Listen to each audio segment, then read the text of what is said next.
will be free from March 28 till end April. But he stopped short of saying how and who will pay for the freebies. It's not the government that owns yet that elevated railway, and that ownership debacle has been running for over a decade now under an intricate build, lease, transfer, or BLT agreement. Our source from the Transportation Department says regulators are still fine-tuning funding details. One option is to book the free train rides as subsidy, which has been the case for decades. Under the BLT deal, revenues to the private consortium that operates MRT3 are lease payments. So subsidies or free train rides mean loss for the government. The second option is to tap some 2.5 billion pesos in unused budget of the Transportation Department earlier approved under the budget law. Transport officials are actually unsure, as the free ride order was a surprise. We tried getting in touch with Secretary Artugade, MRT3 officials, and the private consortium, but they did not respond to our texts and calls. Still, commuters cheered the news. This commuter makes a number of transfers to save on gas. Hindi naman masyadong crowded. Walang problema. Gumagana naman, though lagi kasi ako nag-escalator lang kaya sure sa elevator. Pero may nakita ko nag-elevator, gumagana naman. Faster trains, shorter waiting time, cleaner toilets with tissue paper, working elevators, and upgraded security cameras. This is their rehabilitation promise. But this passenger encounters technical glitches. Kapag ganito po ay mahirap kaya pipila ulit ako. Calls for more free train rides are coming from the Congress lobby. One from Representative Angelica Ko. History is rife with populist policies, especially during an election year, and the tandem of more cash transfers and free train rides is well-timed, just when pump prices soar to a record. As the saying goes, there's no such thing as a free lunch, so you have to know who pays for it and at what cost. Lois Calderon, CNN, Philippines. Well, following the price rollback of fuel products this week, the Energy Department made a surprise inspection of retail stores and dealerships of cooking gas or LPG in Metro Manila. Officials flagged some stores which do not have proper business documents. Some retailers also had the wrong seal for their containers. These supposed violations will be forwarded to the legal department of the Energy Department for evaluation. Pag sinabi natin documents, yung standards compliance certificate, kung sila ay nag-apply sa DOE for their respective activity. Tsaka yung mga tinitinda nila kung compliance din sa rules and regulations na nasasakop sa pagtitinda ng LPG. The current retail price for LPG is 800 to 1,100 pesos. All inspected stores observe the appropriate pricing. The department says there's no word yet if the price of LPG will increase in the coming months.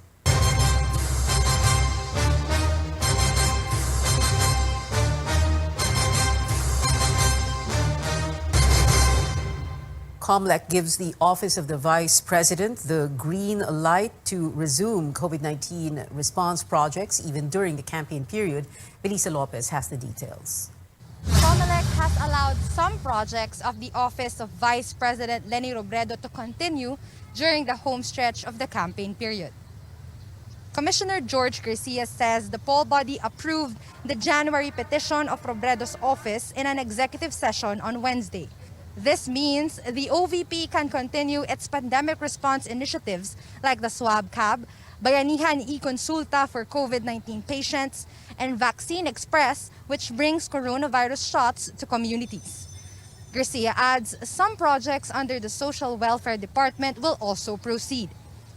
The ban is in place from March 25th until May 8th to prevent politicians from possibly using public funds for their campaigns. Robredo's spokesman Barry Gutierrez thanks COMELEC for its decision, saying this will allow the so-called Angat Buhay projects to help more people nationwide.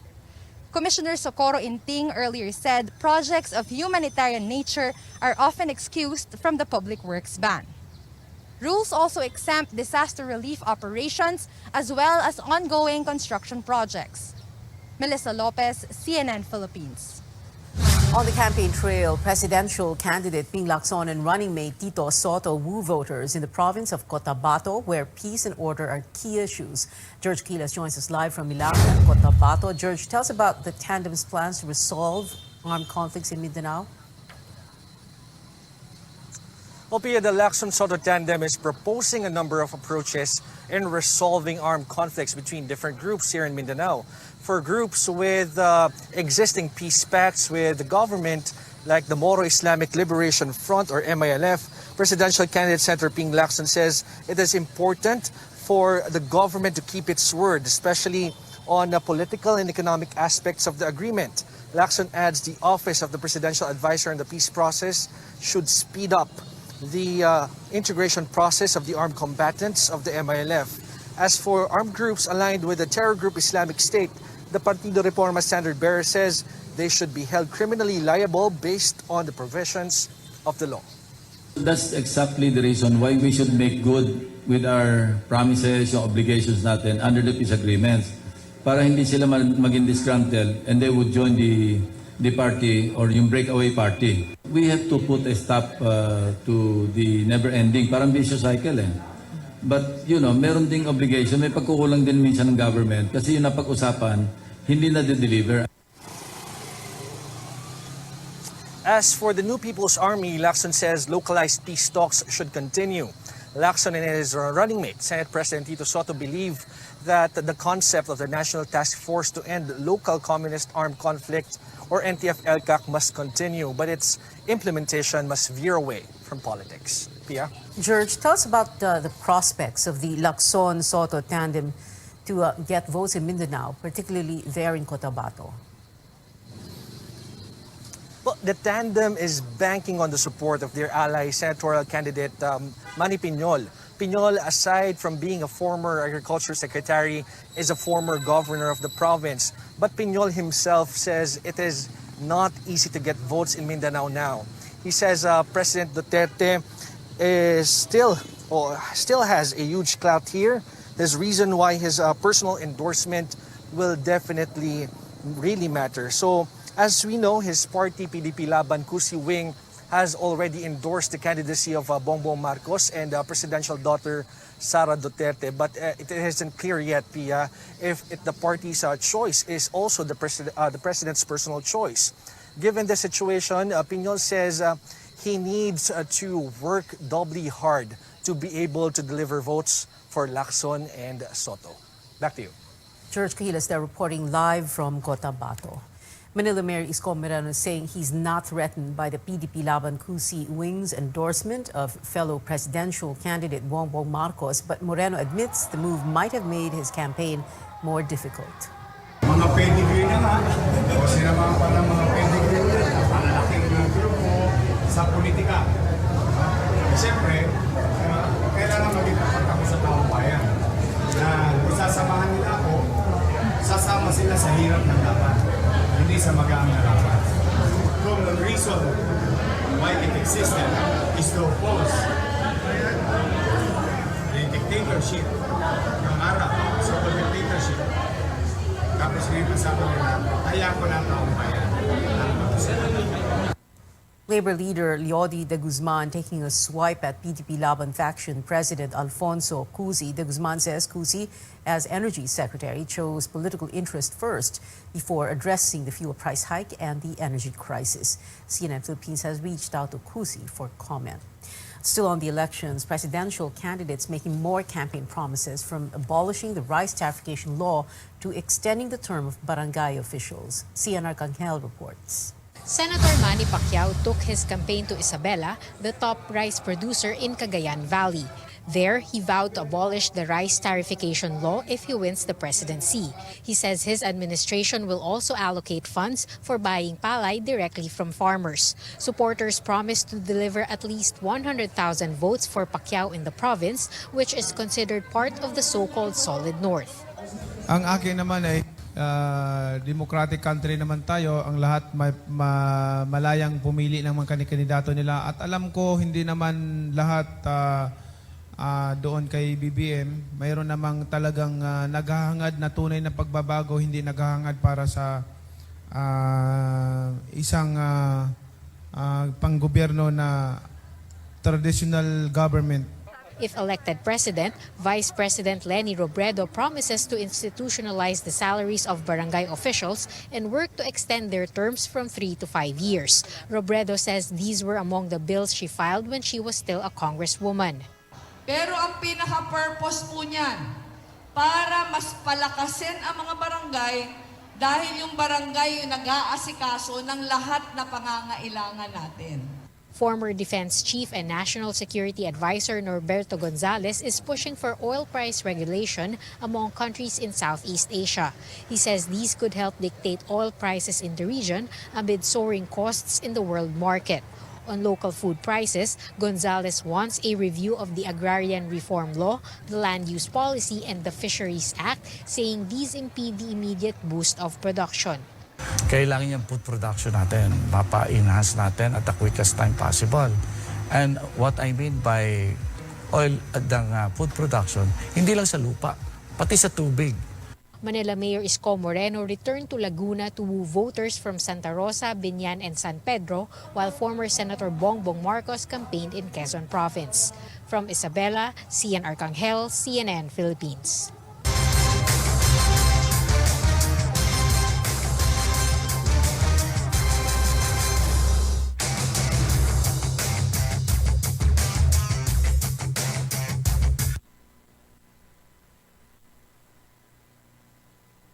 Coming up, investigators are getting to the bottom of a hazing incident in Laguna that led to the brutal death of a grade 12 student. And an internet service provider takes over the Alaska Aces franchise in the PBA. Stay tuned to CNN Philippines.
Welcome back to Newsnight. Authorities are getting to the bottom of a hazing incident in Laguna that allegedly killed a grade 12 student. 2 suspects are now in police custody. And as Tristan Odalo reports, the victim's family is crying for justice.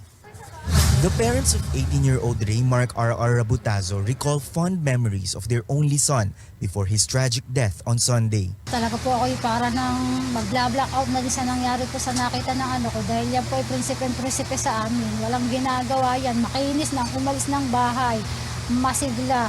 Sa loob po ng 2 taon ng ating COVID ay wala po siyang naging sakit. Yun po talaga, kaya ang gusto lang po talaga namin ay katarungan, hustisya. Humihingi po kami ng hustisya para po sa anak ko na madami pang maging pangarap. RR was a graduating student and dreamt of becoming a policeman. All of this abruptly ended because of a fatal hazing. Akala ko aabutan ko pa yan ako na buhay. Nung naghihingalo na ganan, o baka isang hinga pa, abutan ko pa, kaya ko pang masabihan o makausap pa. Ay nung pagdating ko doon, sinalubong ko ng aking ama na wala na nga daw po talaga. Nung nakita ko yan ako, wala na ho, bumagsak na ho yung parang damdamin ko na ganon. According to medical records, RR suffered severe physical injuries such as bruise marks at the legs and head injuries after alleged fraternity rites for neophytes. Katarungan para sa aming anak na tinanggalan nila ng karapatan mabuhay at maging malaya. Masakit po sa isang ama na nagkaganyan ng aming anak. Nagsosolong anak po namin yan. Mahal na mahal po namin yung aming anak. Arturo, not his real name, was with RR at the time. He also suffered injuries and wasn't able to walk for a day. He too was surprised about RR's death. Pare-pares po kaming, ayun po, nangihina po. Gawa po pagkatapos po nung ginawa sa amin. Ito po, may pasa. Tapos hirap din po makalakad. Dati po, gusto ko po kasi dati pan sumali po sa ganun eh. Kaso naman po, nung pagsali ko po, may nangyari naman pong problema. The police are holding 2 suspects and looking for 7 others. The family believes more people were involved in RR's death. Senator Mig Zubiri calls for the strict enforcement of the law he authored, the Anti-Hazing Act. CNN Philippines is still reaching out to the local police on the development of the case. In Kalayaan, Laguna, Tristan Nodalo, CNN Philippines. A spokesperson for the task force dealing with communists is facing 3 new complaints at the Office of the Ombudsman. Lorraine Abadoy, also Communications Undersecretary, has been accused of red tagging Vice President Leni Robredo and other groups. Badoy said communist leader Jose Maria Sison's endorsement of Robredo shows she has a, quote, tactical alliance with communist rebels. 26 complainants want the Ombudsman to preventively suspend Badoy and file charges against her. They cited violations of the election law and even the Constitution. Hindi ito tungkol kay VP Leni, isang biktima na si VP Leni ng red tagging. Hindi ibig sabihin na wala na siya sa poder, wala na siyang culpability or criminal liability anymore. Hindi. Kaya ngayon, dapat mag-isip-isip na siya. Right, Congressman? Yan ang isa nating reason bakit tayo nag-file. Kailangan natin ng deterrence. Kung gusto ni Yusek Badoy at iba pang opisyal ng NTF-ELCAC na mangampanya laban kay VP Leni o sa Makabayan, dapat magbitiw muna sila sa kanilang posisyon. Badoy dismissed the complaints as, quote, obvious propaganda of communist fronts and insisted her claims were not red tagging. Complaints have been filed against Badoy as early as 2020.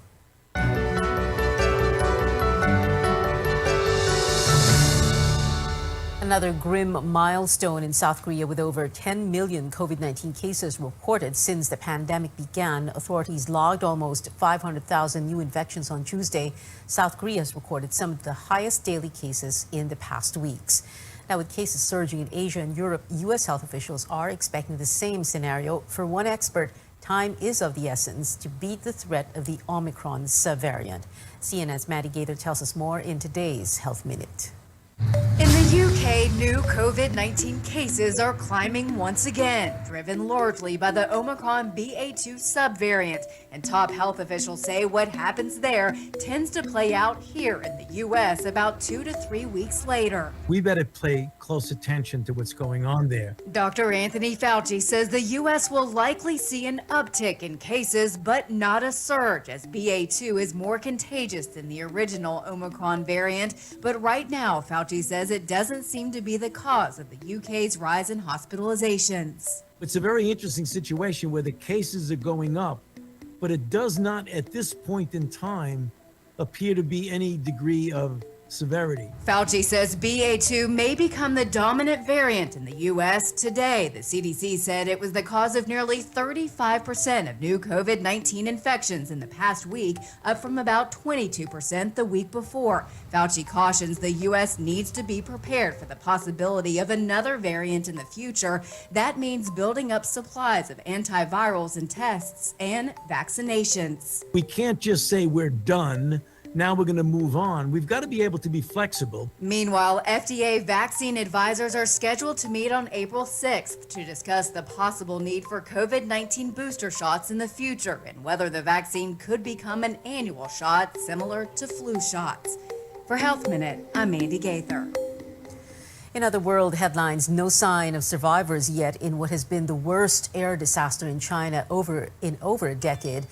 A China Eastern Airlines flight with 132 people on board crashed in a mountainous area in Guangxi province on Monday.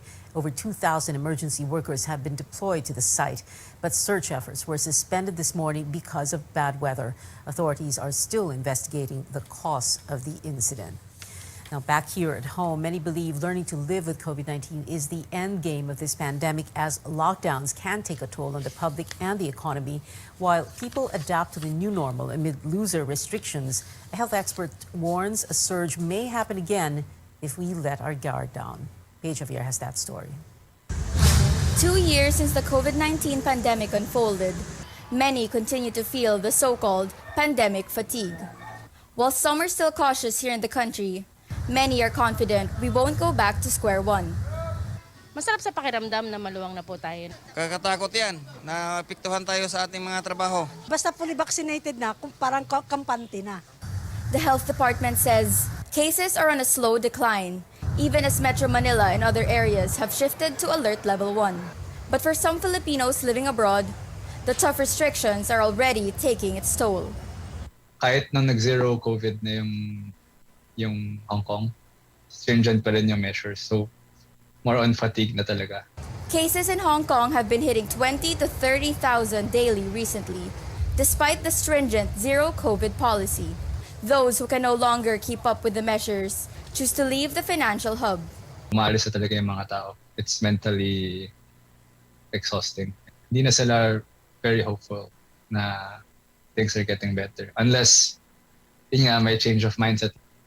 In South Korea, one of the model nations in pandemic response, cases are also skyrocketing. If you look at both of these countries, it's because of the waning immunity and the ability of the Omicron, the BA2, to evade the antibody that is being produced by the vaccine.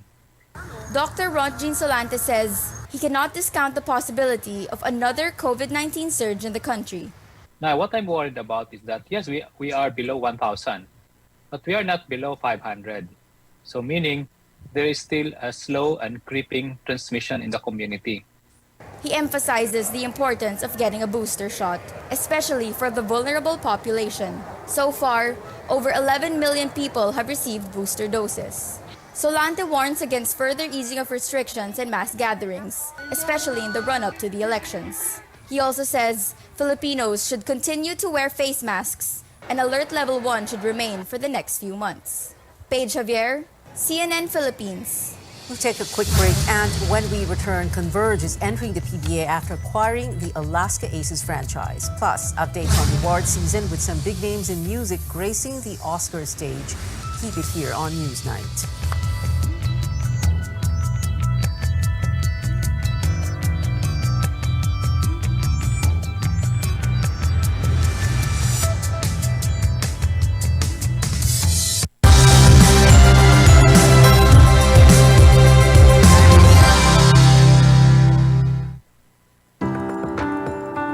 Being a Filipina here in Japan, kakayanin ko ang mga hirap para sa akin mga pangarap.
Welcome back. The Weather Bureau Pag-asa redefines the meaning of super typhoon and modifies the tropical wind signal system.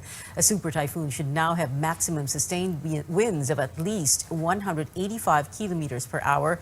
It was previously defined as a tropical cyclone with maximum sustained winds of more than 220 kph. Pag-asa explains the Philippines has the highest range of maximum sustained winds for a super typhoon compared with other Asian neighbors like Japan, Hong Kong, and Taiwan.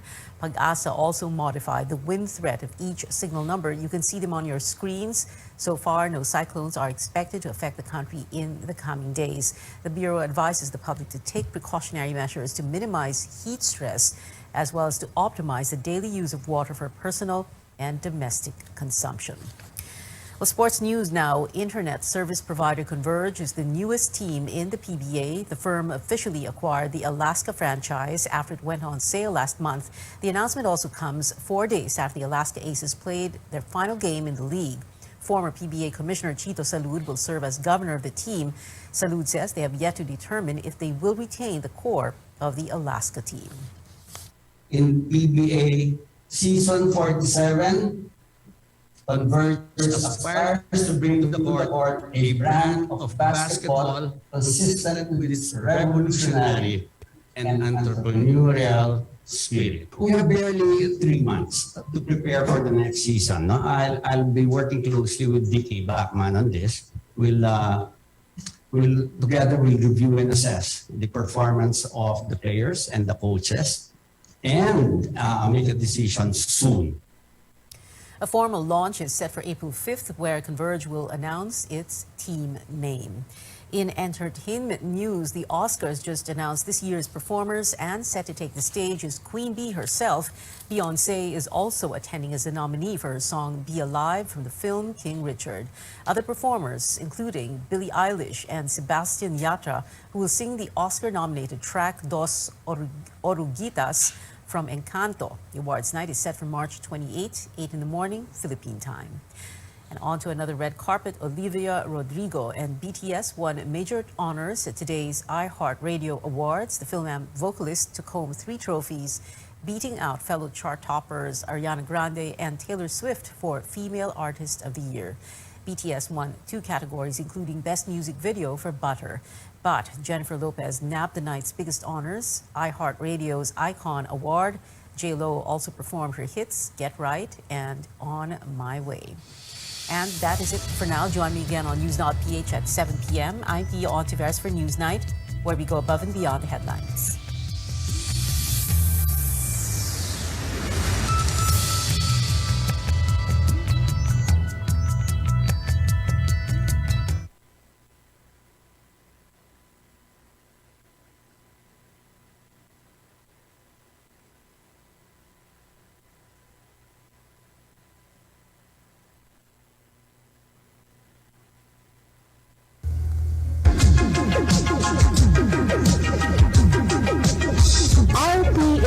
Radio Philippines Network Incorporated, DXKO. 13 sa Uso sa bayan sa inyong radyo.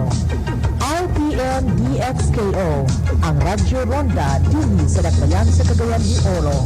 Sibiyahan na may galaon sa katawhan, andam mo serbisyo sa tanan. Ang RPM DXKO Radyo Ronda sakop sa KBP, kapisanan ng mga broadcaster ng Pilipinas.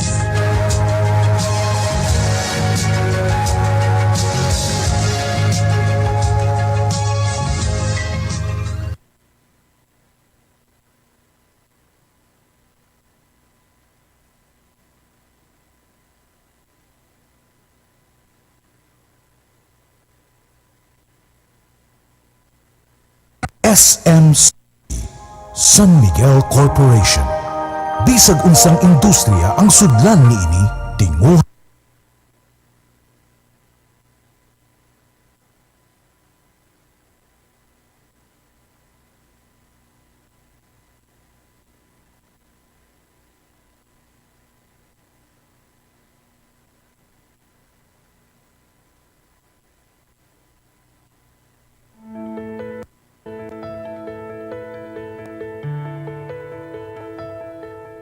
Deciding to conceive is often a big decision, and with recent advances in modern medicine allowing more women to have control over their pregnancies, it has become even more important to know what can affect the success of a desired pregnancy and what you can do to prepare.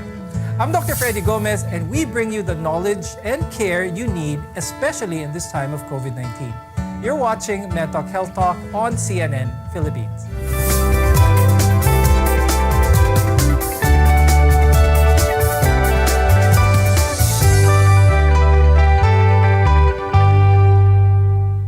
Following the onset of the pandemic, births in the Philippines have dropped to some of the lowest in decades. As we continue to live with this pandemic, it's vital to be prepared when planning to conceive safely. Let's welcome Dr. Maria Lourdes Cablik, who is an OB-gynecologist, fertility specialist, and medical director of In Vitro Fertilization Davao and Brokenshire Hospital. Also with us is Dr. Romeo Lloyd Romero. He's a urologist at Casimiro Inares Senior Memorial Hospital. Dr. Des, what is the most important factor when it comes to conceiving, when it comes to fertility?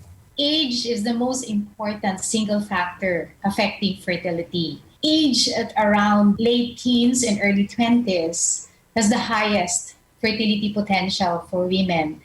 After that, at the age of 30s and beyond, their fertility potential decreases such that the younger the mom, the healthier the outcome. Dr. Rome, pagdating naman sa lalaki, meron bang pinaka-important factor pagdating sa fertility? For males, no, there are a lot of factors, but the most important is, of course, the quality of the sperm. So in cases that there's a desired pregnancy for the couple, the sperm should be adequate and there's no blockade of sperm. So it's important for the males to have quality and adequate sperm production for him to conceive. Some factors that can reduce your fertility are things that you can control actually. So Dr. Des, I'd like to ask, aside from age na talagang hindi ito modifiable, what are some of the other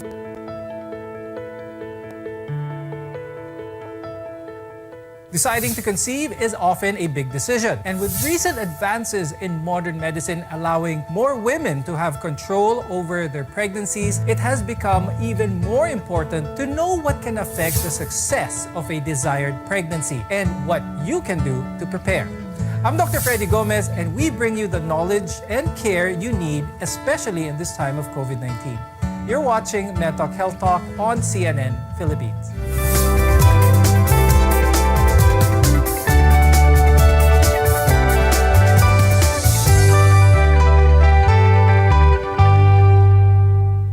Following the onset of the pandemic, births in the Philippines have dropped to some of the lowest in decades. As we continue to live with this pandemic, it's vital to be prepared when planning to conceive safely. Let's welcome Dr. Maria Lourdes Cablik, who is an OB-gynecologist, fertility specialist, and medical director of In Vitro Fertilization Davao and Brokenshire Hospital. Also with us is Dr. Romeo Lloyd Romero. He's a urologist at Casimiro Inares Senior Memorial Hospital. Dr. Des, what is the most important factor when it comes to conceiving, when it comes to fertility? Age is the most important single factor affecting fertility. Age at around late teens and early 20s has the highest fertility potential for women. After that, at the age of 30s and beyond, their fertility potential decreases such that the younger the mom, the healthier the outcome. Dr. Rome, pagdating naman sa lalaki, meron bang pinaka-important factor pagdating sa fertility? For males, no, there are a lot of factors, but the most important is, of course, the quality of the sperm. So in cases that there's a desired pregnancy for the couple, the sperm should be adequate and there's no blockade of sperm. So it's important for the males to have quality and adequate sperm production for him to conceive. Some factors that can reduce your fertility are things that you can control actually. So Dr. Des, I'd like to ask, aside from age na talagang hindi ito modifiable, what are some of the other factors that can affect the fertility of a woman? With ovulation, it is important to note that the regularity of the cycle, then commonly you ovulate, you're fertile most of the time. And with the ovulation, timing of sex, okay? You may ovulate, but you don't have sex, so you won't have pregnancy. And another important factor is the body weight.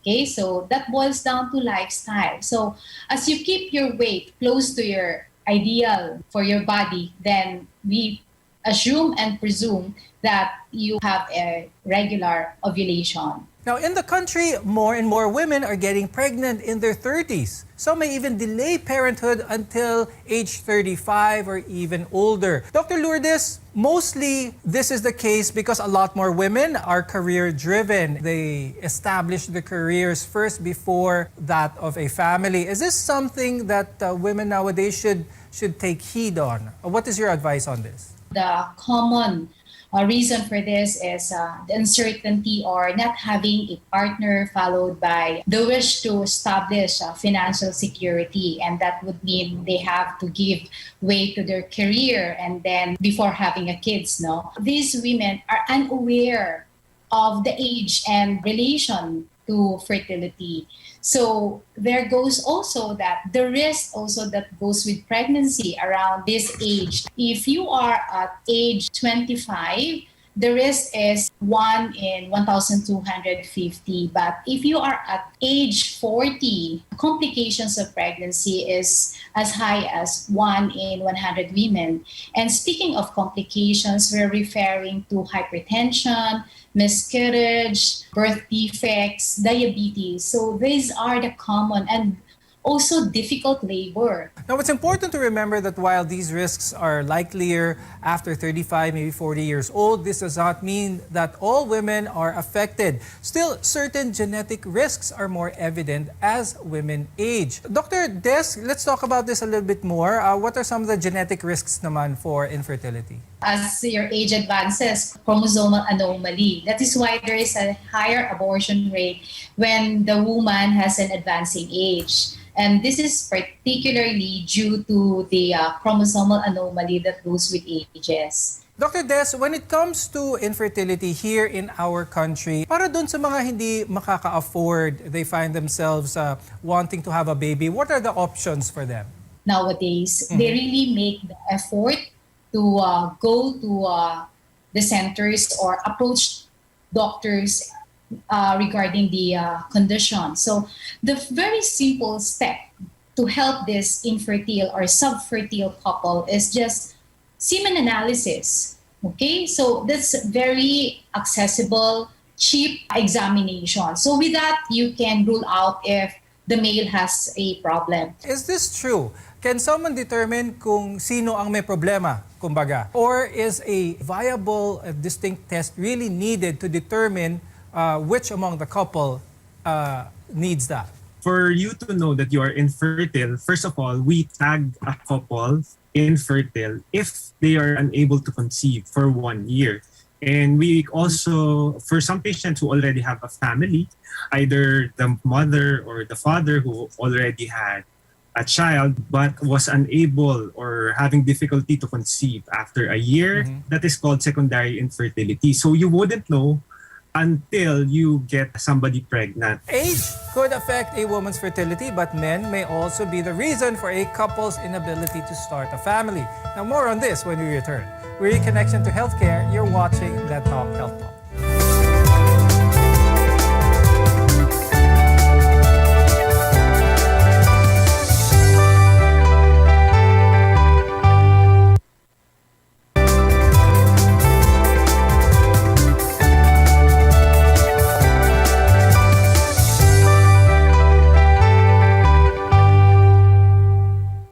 Infertility may result from an issue with either partner or a combination of factors that prevent the pregnancy. I'm Dr. Freddy Gomez, and you're watching MedTalk Health Talk. We're together in health.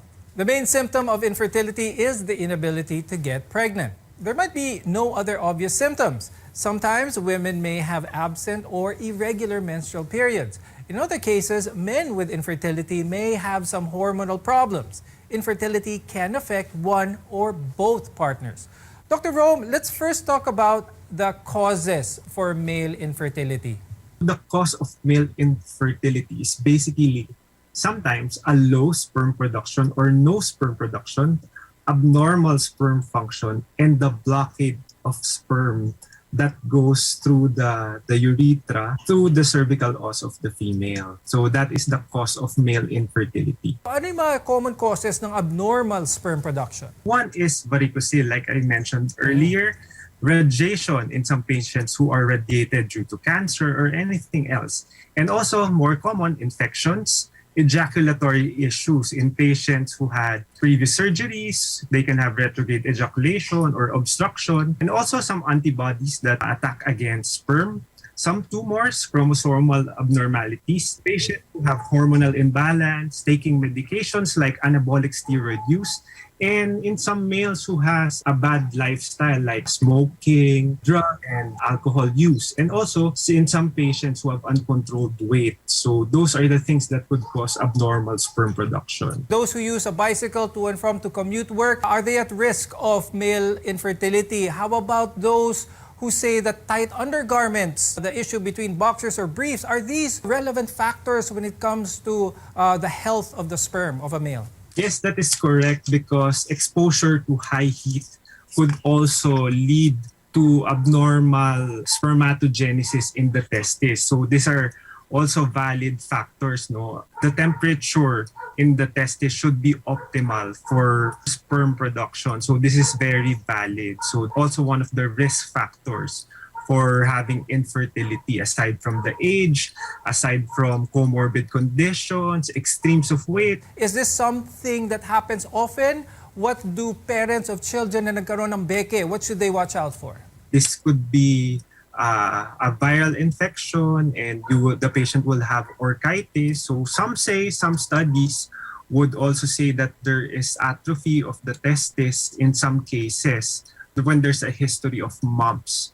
So like what I said earlier, you wouldn't know unless you try or you get somebody pregnant. So it's a risk factor, like I said, infection. So mumps or viral infection in the testes. Now, pag-usapan naman natin ang female infertility. Dr. Des, yung mga more common causes ng female infertility here in the Philippines. For women, we have the uterine factors. Okay, so that would mean myoma, especially if the myoma causes bleeding.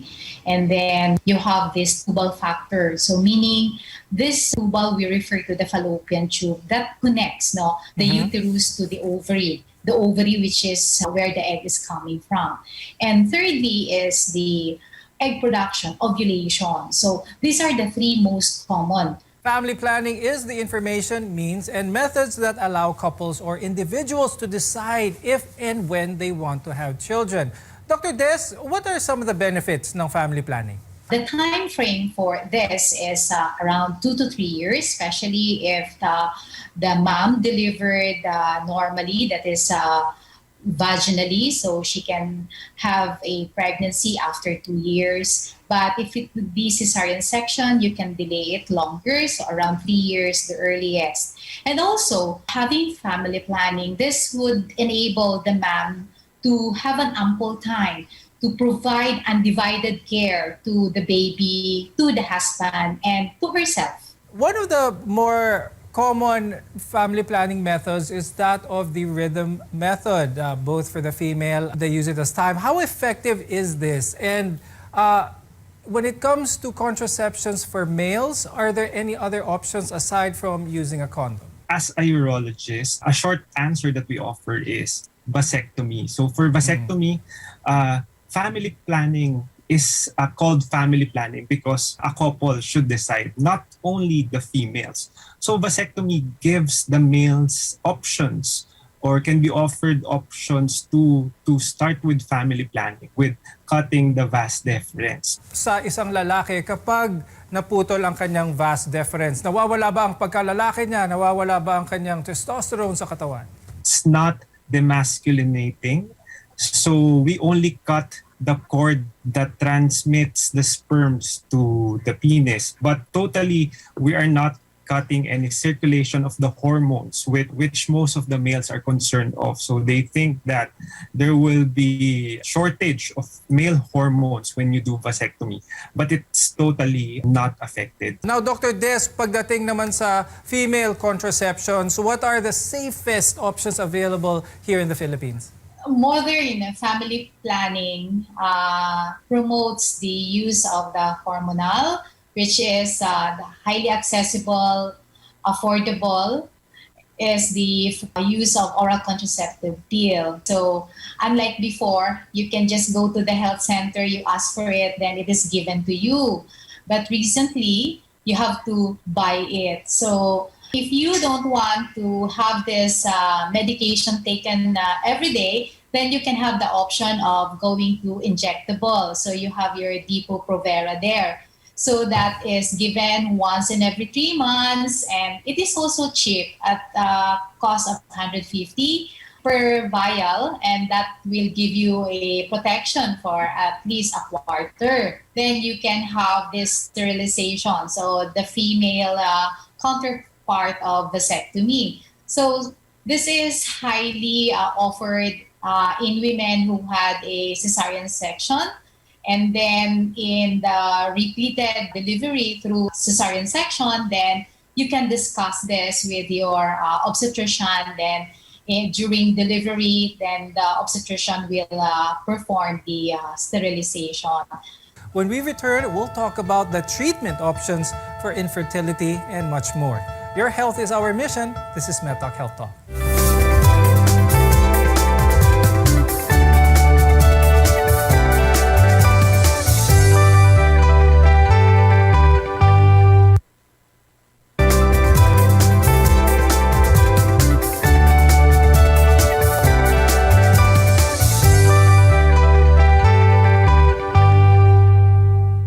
Many people are maybe unaware of their infertility problems. They may cause no symptoms and can go undetected during medical visits, and treating infertility can be complicated.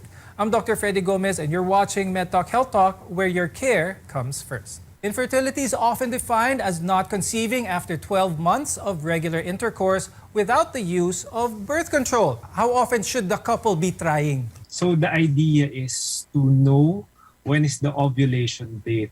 Some would say to have intercourse during those times. No? So in some cases, I tell my patient to do it every 2 to 3 days. So it wouldn't be difficult to be doing it every day. So that of getting pregnant. So during those ovulation dates. So nowadays, there are apps that they can download that I tell my patient, especially for the female, they just have to log in the menstruation dates, and it would predict their ovulation date. So nowadays, it's very easy to predict when they are fertile. Is this a factor when it comes to infertility? Meaning, if someone has a problem such as erectile dysfunction, does this affect the quality of their sperm, or is this totally independent? It's solely independent, but it is also valid to be asked. So in some patients, you have when the erection is treated, they will be able to conceive. Dr. Des, I'd like to talk about naman the available options para sa mga couples who are trying to have a baby, who are trying to conceive. 1 year na ang nakalipas without success of having a baby. What are their options now? If there is a problem for the male, then one can have the intrauterine insemination. So the sperm now will be inserted or injected in woman's uterine cavity around the time of ovulation. Okay, so that is one option. But remember, this can only be repeated around 3 to 6 attempts, provided that the injected sperm has reached around 11 to 14 million. So that is where the quantity of the sperm matters.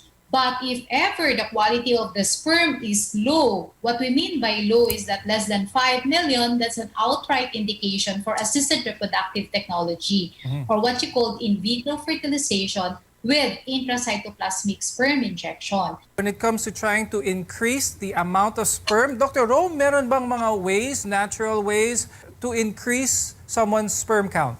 So we have to know the cause of the sperm, why it's low, why it is absent.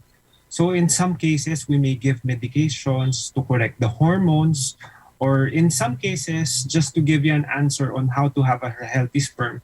So of course, a healthy lifestyle like balanced diet, somebody is overweight or obese, to exercise or to lower the weight, to control the cholesterol, because basically those things are the ones that alter the hormonal imbalance in a patient. So to improve the sperm count, you have to also live a healthy lifestyle. So avoid smoking, avoid drinking. If you're using drugs, it's also good to avoid it. No, so also the use of anabolic steroids, again, you can avoid those things, no, to improve your sperm count. But basically, it is always problem-based, goal-oriented. So you have to look for the cause of the imbalance. Dr. Des, can you discuss some other options for having a family, creating a family? Okay, so the options that we usually recommend today, of course, we have to deal with what will deliver. So with that, we always promote in vitro fertilization after several failed attempts of trying the conventional manner. So if ever a lot of couple cannot afford this intervention, then we would offer quite invasive, and that would be your minimally invasive surgery to overcome the anatomical problem that would help achieve pregnancy. With that, I'd like to thank obstetrician, gynecologist, fertility specialist Dr. Maria Lourdes Cabling and urologist Dr. Romeo Lloyd Romero. We want to be your partner for a lifetime of good health. I'm Dr. Freddy Gomez, and this is MedTalk Health Talk on CNN Philippines. We'll see you again next time.